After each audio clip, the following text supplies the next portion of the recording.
it has to be Juzang, in my opinion. So I'm with you on that. The only other guy I would argue is Drew Timme. Yep. I would argue for Drew Timme just because he's been outstanding in this tournament. I'd probably give him the slight edge here. But after Timme, I would actually submit Juzang. I think it'd be back and forth. The only reason why I would be a little apprehensive is Gonzaga has so many great pieces and parts. This UCLA team does not have so many great pieces and parts. Johnny Juzang had to will his team tonight. That baseline runner down the stretch, late in the game, like that's a really, really difficult shot. So I'll tell you what, Juzang has put this team on his back. Max says Timme, as you hear from me, Max, I wouldn't be opposed to that. I'd probably be between Timme or Juzang. I'd probably vote for Timme, but it would not surprise me at all if somebody said Juzang. I just saw that the opening line for Gonzaga and UCLA 13. Is 14.5. Yeah, 13? Yep. Or I saw 14. I'm looking at it right now. It's Gonzaga's laying 13 and the total is 143.5, which I think means I'm going to be on Gonzaga and I'm going to be on the over in that spot. Joe just said, Fanta, you need to switch to Comcast high-speed internet. And Fanta is not in his own place right now. So it's not his fault. Don't blame Fanta. This is not him. I will say this though. We have some people saying she cannot wait for next Monday. I think she wants to kill me. Yeah. So, I will say this about Timme. He's been unbelievable. And for me, he's probably like 1B in terms of best player in this tournament. But the point that you made, Fanta, about what Juzang has done, Timme has been almost a product of the system, if that makes sense. And that's not a knock on him. But what Gonzaga does is they run an offense that's basically designed to say, we're going to spread the floor, we're going to create these one-on-ones for Timme in the post, and we're going to make sure he gets all of these touches and these finishes. And he's great at that. I'm not saying that he's not bad. He's great at it. And there's a reason why so many good bigs end up at Gonzaga, because this is what they want to be able to do. This is how Mark Few's offense works. The difference is with Juzang, it's not what he's been doing has not been something that's necessarily been schemed that way. It's all right, give the ball to Johnny, clear out, and let's see if he can make something happen. And he goes out and he scores just enough, despite the fact that he's dealing with a bum ankle that just keeps rolling and rolling and rolling. He's been able to do just enough to get his team an 11 seed from the first four to the Final Four. So for me, that's why it's Juzang, just because he's really put this team on his back for long stretches of games. And I mean, look. Here's the thing, Rob. You could play as good a defense as you want. And History in Baseball just commented, how important is defense? We only talk about offense, but all four teams play extreme D. Well, defense in this tournament, if you're going to get this far, is a given. We talk about offense because at the end of the day, you got to score the ball. And for UCLA, this is a team that if Johnny Juzang doesn't play elite basketball tonight, UCLA loses this game by 8 to 10 points. They really do. Mm-hmm. So we're talking offense because you got to be able to score. I mean, in a 51-49 game, Johnny Juzang had over half his team's points. So, I got to say this is disappointing for Michigan, and I am not going to sit here. And Rob, I'm interested to get your thought process. I don't think that Juwan Howard got out coached in this game. He was able to create situations for his team to make certain things happen. Franz Wagner got an open look. He airballed the shot. Hunter Dickinson was posting up a guy that he's bigger than. He missed it. Mike Smith got a couple of open looks. He missed them.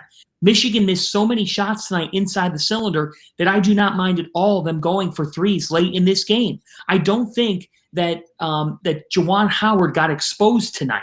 He would still be my national coach of the year.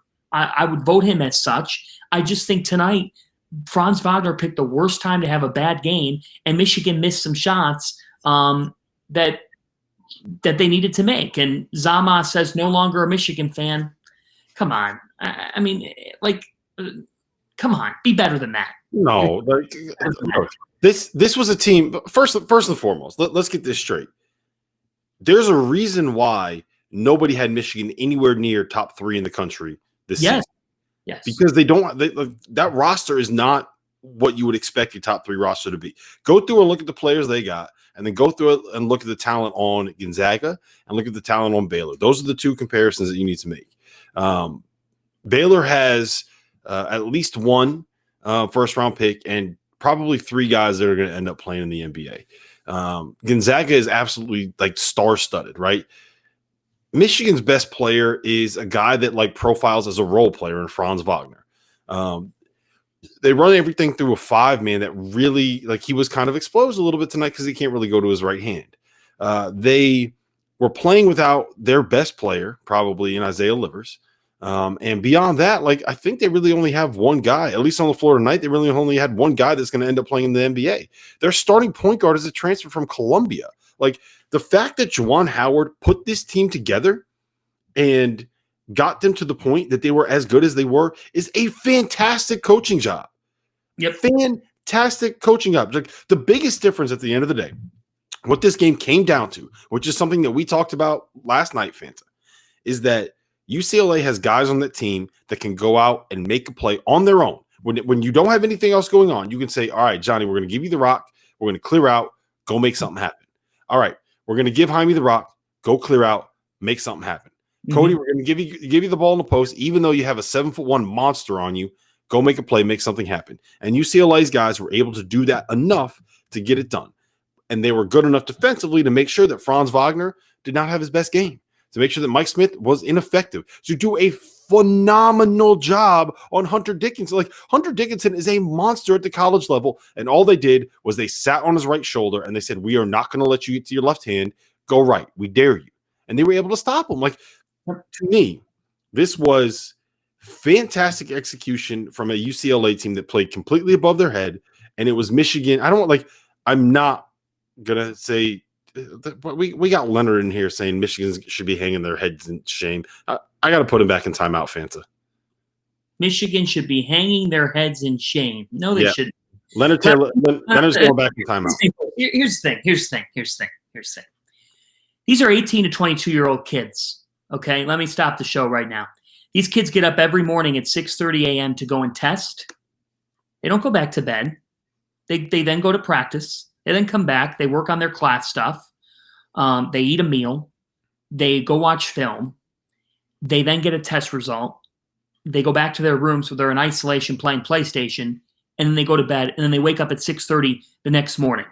I had a chance to do what these kids are doing for a week in New York City, Rob, and I didn't play 1 second of a game, and I've never been more exhausted in my life.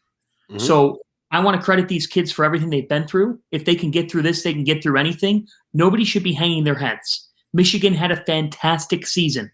Tonight was the epitome of Mick Cronin basketball. And in Mick Cronin basketball, it's one of those things where a 4 or 5 point lead feels like 10 or 11. That's how it's always been. This game was nip and tuck. And basketball, this is where you're going to get the brilliant analysis from us on the field of 68. Sometimes it's a make or miss game. If Hunter Dickinson turns and hits that shot off the window out of the timeout with just over 2 minutes on the clock, we call Juwan Howard a genius. And great job. Not just that.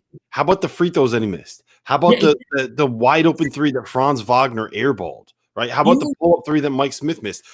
All of those 3 things are things that in a normal game, at least one of those things happens, right? Hunter Dickinson makes 2 of the 3 free throws, or Franz Wagner makes that open 3, or Mike Smith makes the pull-up, the great look he got at the end, right? One of those 3 things normally goes in for you, and then we're having a very different conversation here.